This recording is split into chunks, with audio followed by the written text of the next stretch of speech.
मसाइल है ना अहमद, देखें नंबर एक सबसे बड़ा मसला ये है, और ये काफ़ी हद तक स्टैब्लिश हो गया है कि साहिब ज़फ़रान खुद विकेट कीपिंग नहीं करना चाहते हैं। दूसरा मेजर पॉइंट ये है कि अगर उनको आपने करा भी दी विकेट कीपिंग और कोई लैप्स हो जाता है, ख़ासतौर पर इंडिया जैसे मैच में आप किसी मेन प्लेयर का कैच छोड़ देते हैं, तो ऑब्वियसली फिर सवाल उठेंगे, आप ये भी अफोर्ड नहीं कर सकते। शायद अब बहुत देर हो गई है ये एक्सपेरिमेंटेशन करने के लिए।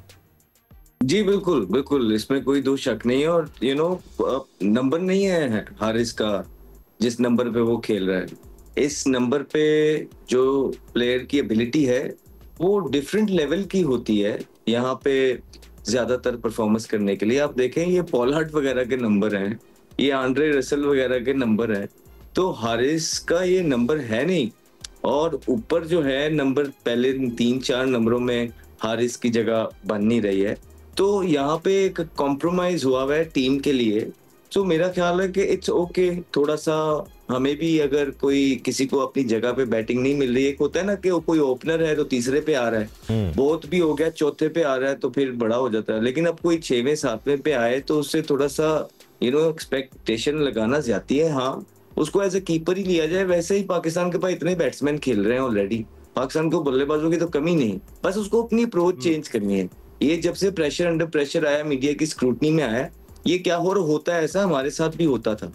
तो इस पे ये होता है कि इंसान अपनी गेम चेंज कर लेता है, वो थोड़ा थोड़ा टाइम लेने लग जाता है कि थोड़े स्कोर हो जाए, लेकिन अब वो टाइम है नहीं, ये इवेंट के अंदर है।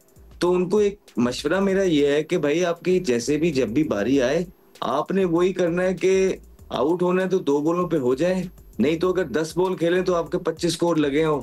यही आपका काम है, यही आपका रोल है, इसी तरह ही आप कामयाब होंगे और आपका टीम को भी फायदा होगा। एब्सोल्युटली। दानिश, जी जी दानिश, अच्छा मैं ये सोच रहा था, अब ये दो भी हमारे साथ बैठे हुए हैं, मैं वैसे ही सोचा था just for the sake of the team कि भाई हारिस को ऊपर ही खिलाना है, इसलिए कि वो प्लेयर ही ओपन का, जैसे भी एमएस शहजाद ने बोला है, तो क्यों ना थोड़ा सा अगर बात की जाए उनके साथ, ऊपर वालों के साथ। मैं पूछ रहा हूँ क्या ऐसा हो सकता है कि उससे ओपन करा के फरहान को 1 डाउन करा के उसको 4 पे, क्या इससे कोई फायदा हो सकता है? ये पूछे। 4 नंबर हारिस के लिए अच्छा नंबर होगा, लेकिन कप्तान वहां सेट हो चुका है। नहीं, मैं कह रहा हूँ ओपन करा दो ना उसको, वो तो नया बॉल खेलने का शौकीन है ना हारिस, तो डू यू थिंक इससे फायदा होगा? नहीं, मेरे ख्याल से अहमद वाली बात ठीक है कि ना, एक बहुत सारे बैट्समैन खेल रहे हैं, वो नीचे काम आ सकता है, कभी भी काम आ, क्योंकि वो ज्यादा बाउंड्री रेशियो से ज्यादा होता है हारिस का। अब जाके नीचे देखिए, नीचे डिस्टर्ब नहीं करना। मेरे ख्याल से बड़े अरसे के बाद 3 बैट्समैन लगातार खेल रहे हैं, 4 अपने नंबर्स पे खेल रहे हैं, तो भाई जी जाके बीच में एक और चला जाएगा तो डिस्टर्ब हो जाएगी। और बिल्कुल मैच अच्छे बड़ा मैच है पाकिस्तान का, भी वैसे सिस्टम में चलते रहे, एक मैच जीतना है, मतलब कि ओमान वाला नहीं, इंडिया वाला, फिर मोमेंटम बनता हुआ नजर आएगा। तो जी जी नहीं, और देखिए अहमद, इसमें भी कोई शक नहीं है कि जिस दिन वो जिस तरह से खेलते हैं, जिस दिन उनका बल्ला चल गया, उस दिन फिर अच्छी से अच्छी टीमों के लेने के देने पड़ जाएंगे। हारिस की बात हो रही है दानिश यार, हम यही तो बैठ के बात करते रहते ना, हम यही तो कहते हैं कि यार इम्पैक्ट प्लेयर होने चाहिए टीम के अंदर। आपके इम्पैक्ट प्लेयर्स हैं नहीं, मौजूद नहीं है।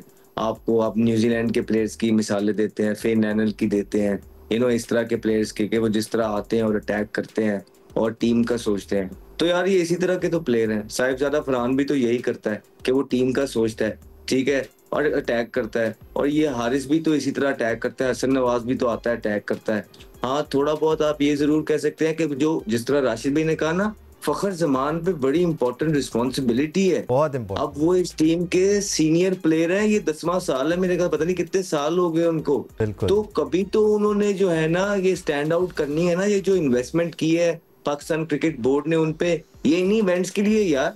और सीनियर प्लेयर्स जो है बल्क ऑफ द रिस्पॉन्सिबिलिटी उठाते हैं।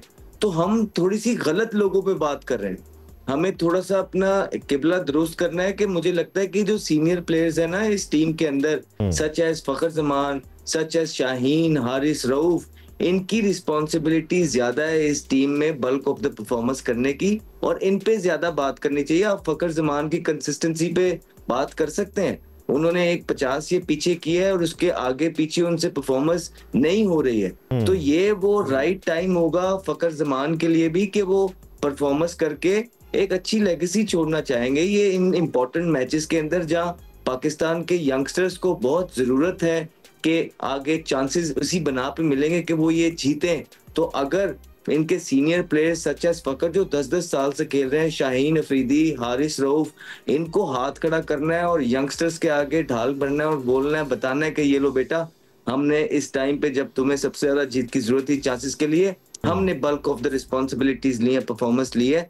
इसी तरह यंगस्टर्स के साथ आप आगे से अपनी इज्जत भी बनाते हैं, क्योंकि आपकी परफॉर्मेंसेस उनको मजबूर करती है कि वो आपके आगे इज्जत करें।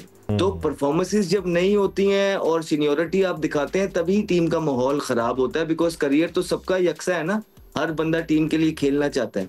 तो मेरे ख्याल से फखर जमान के लिए बहुत इंपॉर्टेंट सीरीज है, हारिस रऊफ के लिए बहुत इंपॉर्टेंट सीरीज है, हसन अली के लिए बहुत इंपॉर्टेंट सीरीज है, शाहीन के लिए बहुत इंपॉर्टेंट सीरीज है इनमें परफॉर्मेंसेस करना। बिकॉज पाकिस्तान टीम के अंदर कोई भी इस टाइम एक्सेप्शनल परफॉर्मर नहीं है भाई, जिसके बारे में चाहे आप बात कर सकते हैं।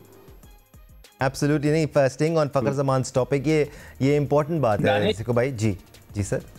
दानिश मैं अभी एवरेजेस निकाले थे आज लड़कों के, तुमने कल एवरेजेस की बात की थी ना कि हमारे लड़कों की एवरेज सर किसकी सबसे अच्छी एवरेज है, गेस करो।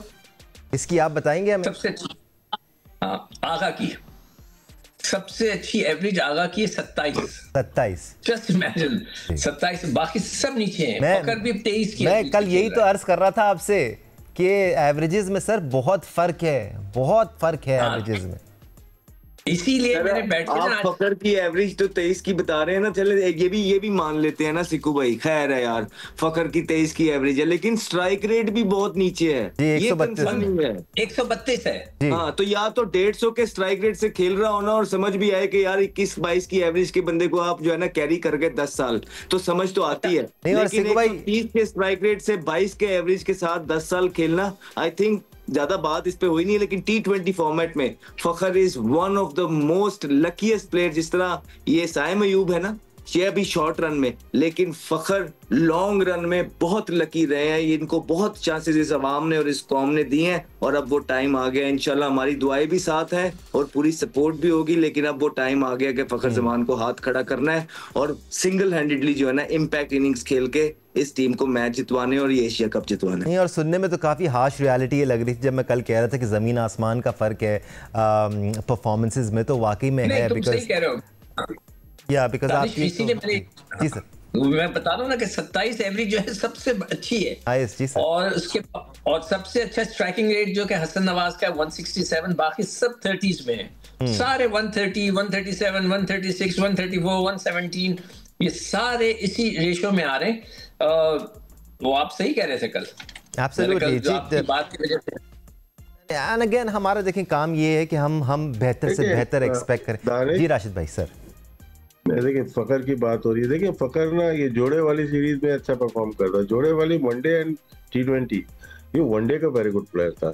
ये इमाम उल हक की परफॉर्मेंस अगर देखें, उसमें टाइम मिलता है, नॉट आउट भी बहुत दफा रहते हैं, रन किए हुए दोनों ने, मैं दोनों की बात करूं 45, 40, 50 तक ले गए, उसमें टाइम मिलता है। लेकिन जहाँ पे मुझे जरूरत है ना, स्पेशली फकर से पावर प्ले में नॉर्मल क्रिकेट खेलता है, लाहौर कलंदर से खेले या यहाँ पे, वो डेंजरस कब होता है पावर प्ले के बाद 7वां 8वां 9वां ओवर वो बहुत तेजी से खेलने की कोशिश करता है। तो इसके 25% मैचेस जिसमें पावर प्ले को निकल गया है वो मैच जीतने के चांसेस होते हैं। लेकिन उसके अंदर जब आउट हो गए 5-6 ओवर के अंदर, राइट, तो स्ट्राइक रेट इसी वजह से इनका बहुत ज्यादा ऊपर नहीं है शायद।